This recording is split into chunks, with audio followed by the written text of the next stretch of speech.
আসন্ন ত্রয়োদশ জাতীয় সংসদ নির্বাচনের দিকে তাকিয়ে পুরো দেশ ঘোষণা হয়েছে নির্বাচনের রোডম্যাপ। এই নির্বাচনে যুক্তরাষ্ট্রসহ ইউরোপের অন্যান্য দেশ কেমন প্রতিক্রিয়া জানায় সেটি নিয়েও ব্যাপক কৌতূহল আছে সবার। এরই মধ্যে নির্বাচন নিয়ে নিজেদের অবস্থান স্পষ্ট করেছে যুক্তরাষ্ট্র।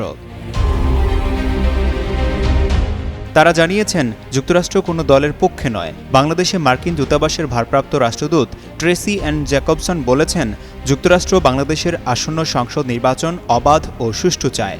সোমবার রাজধানীর আগারগাঁওয়ে প্রধান নির্বাচন কমিশনারের সঙ্গে বৈঠক শেষে সাংবাদিকদের তিনি এসব কথা জানান।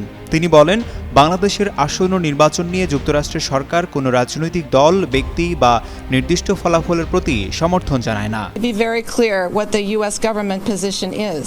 We support the interim government led by Professor Yunus and the Central Election Commission in charting a pathway to free and fair elections early next year.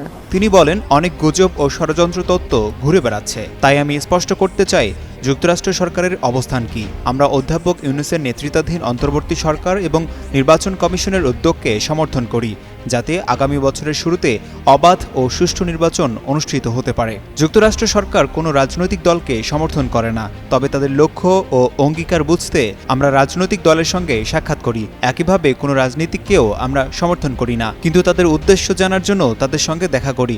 আমরা কোনো ফলাফলকে সমর্থন করি না, এটা একান্তই বাংলাদেশের জনগণের সিদ্ধান্ত।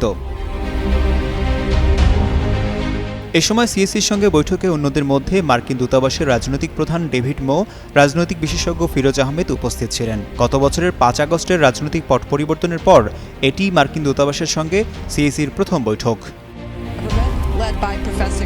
আশিকুর রহমান, যুগান্তর নিউজ।